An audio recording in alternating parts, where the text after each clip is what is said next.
maligayang magiliw, pelas ng silanganan, alam ng puso, sa dibdib mo'y buhay. Lupang hinirang, duya ka ng magiting, sa manlulupi, di ka pa sisihil, sa dagat at bundok, sa simoy at sa langit mong bughaw. May dilag ang tula at awit sa pagnayang minamahal, ang kislap ng matawat mo'y tagumpay na naniningning. Ang bituin at araw niya kalang pag may di magdidilim, lupa ng araw ng wakati pagsinta, pulay ay langit sa piling mo. Aming ligaya na pag may mga api, ang mamatay lang dahil sa'yo.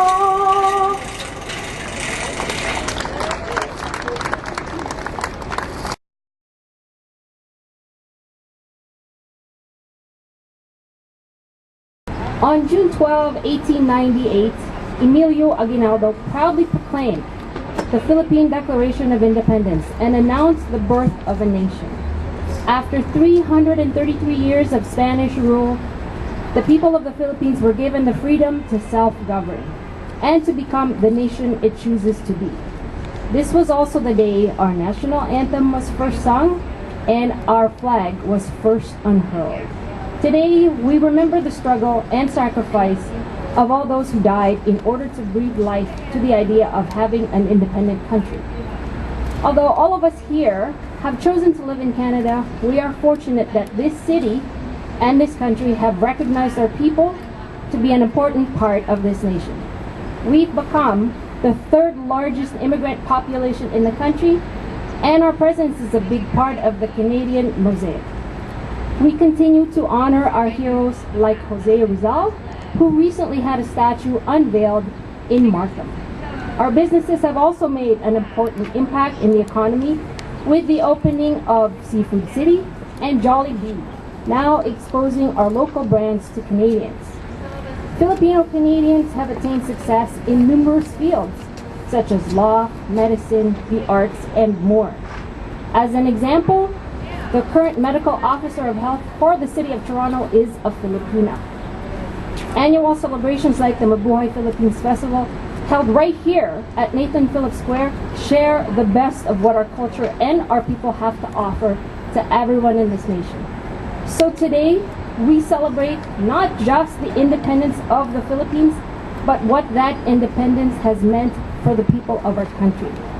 To the city, this country, and to Filipinos everywhere, Happy Independence Day to all of you, and mabuhay tayong lahat.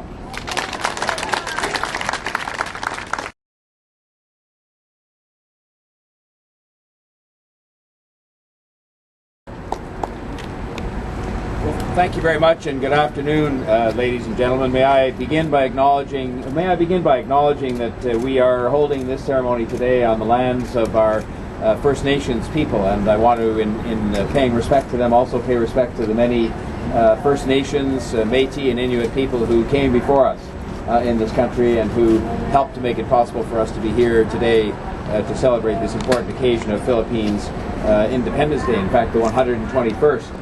Philippines Independence Day. And may I also say what a privilege it is to be here with two of my colleagues, Councillor Josh Matlow and Councillor Jim Karagianis, no stranger to these events, and the former colleague, Councillor Nathan Chan, who was acknowledged earlier. But please acknowledge the presence of these two city councillors, I think at least one of which we'll hear from in a moment.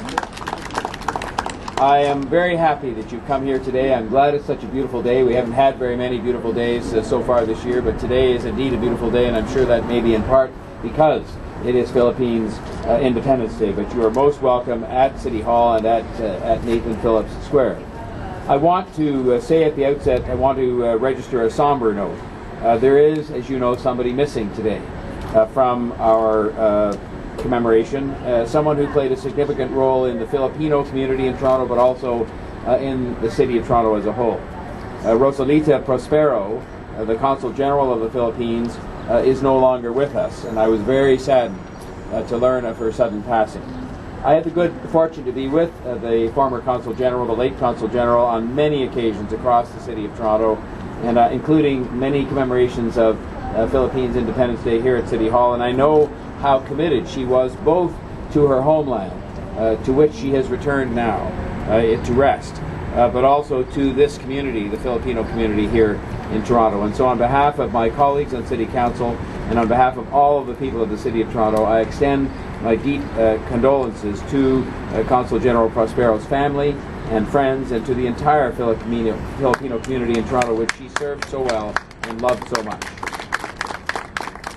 I know that she will be here with us today, but I will take this moment to remember her and all of the work that she did for the community, a community that has helped to shape our city, as was said just a few minutes ago. And indeed, that is so true. It was a remarkable journey to have the Filipino community come from earlier roots when it was smaller in terms of the size of the population in the City of Toronto, but slowly but surely, I think because of the good people who came here and what wonderful citizens they became of our country as well, it became, as you know, in several of the last number of years, the single largest group of people immigrating to Canada. And that is because it was a community that, no matter what people were doing, no matter who they were good citizens, they were good people. I describe the community often as a community of family, of faith, and of fun. The family part you see over and over again, and I want you to know that I notice what wonderful parents and what wonderful family people the Filipino community are, without exception. The faith part is played out many times in many different occasions at the church on Bathurst Street, the churches in Scarborough, where I've had the privilege to attend various special events, but I think that it is a faith that grounds people in a very important way and helps to produce the wonderful commitment to family. And it's a community of hard work. It's a community of hard work in many different areas of life, as was mentioned earlier on. The fun part is easy to see as well, and it all fits together with the family. I've had the privilege of attending many of the basketball tournaments that are such an annual feature on the calendar. In fact, there's one that I'll be attending this weekend.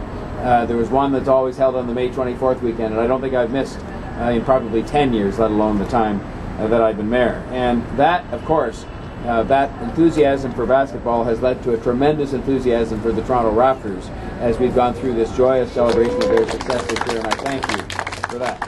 Now, I will tell you one other thing, and that is that at one of the fun Mabuhay festivals held out at the Scarborough Civic Centre last year, I promised at that time, after having studied the matter carefully, and I'm not sure if my colleagues have yet had this experience, I promised that I would eat a balut in 2019. And so the day is now coming fast. When you make these promises, I mean, I know, and my two colleagues are the same, when you make a promise, you keep it. And so I'm now looking forward, I guess I could say, to going to that festival again this summer and eating a balut, which I'm sure it is a delicacy, and I'm sure none of you would mislead me. May I also make mention of the fact that Philippines Independence Day is a very important part of the country's history, as was mentioned. We have a different experience here in Canada, and while we value Canada Day and hold it as a hugely important part of our tradition and our history, the nation was born in different circumstances. We didn't have to, in the same way, emerge out of a lack of independence and out of the control of a different country. And so I think it is an important milestone that I understand for the country, and it is something that we celebrate here both because it's important for you and because we've come to understand very well in the most diverse city in the world that your celebrations are our celebrations and our celebrations are your celebrations. In other words, everybody celebrates each other's special occasions, and that's a reflection of our openness as a city, our commitment to inclusivity, not just to diversity, which is a fact.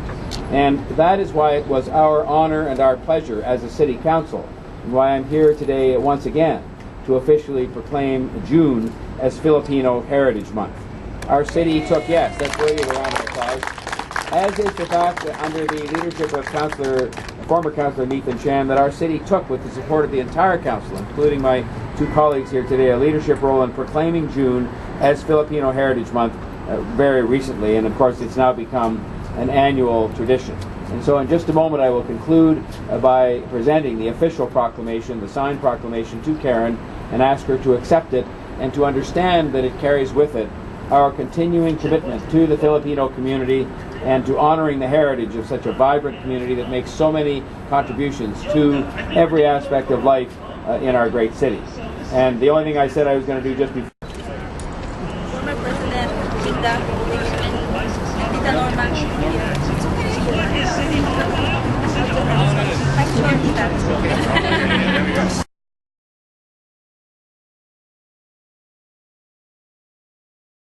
One certificate that I was asked to prepare, and that's for Paulina Corpus. Is Paulina in the crowd?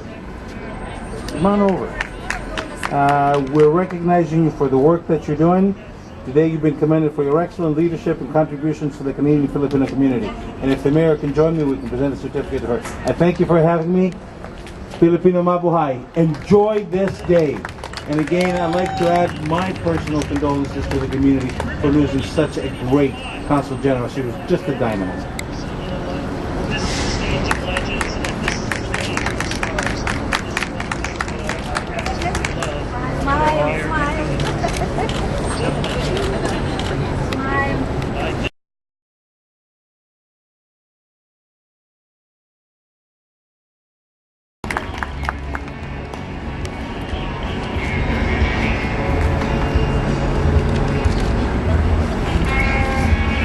Before I read the message of the President of the Republic of the Philippines, I just would like to acknowledge first and personally thank Mayor John Tory for expressing your condolences to the late Consul General.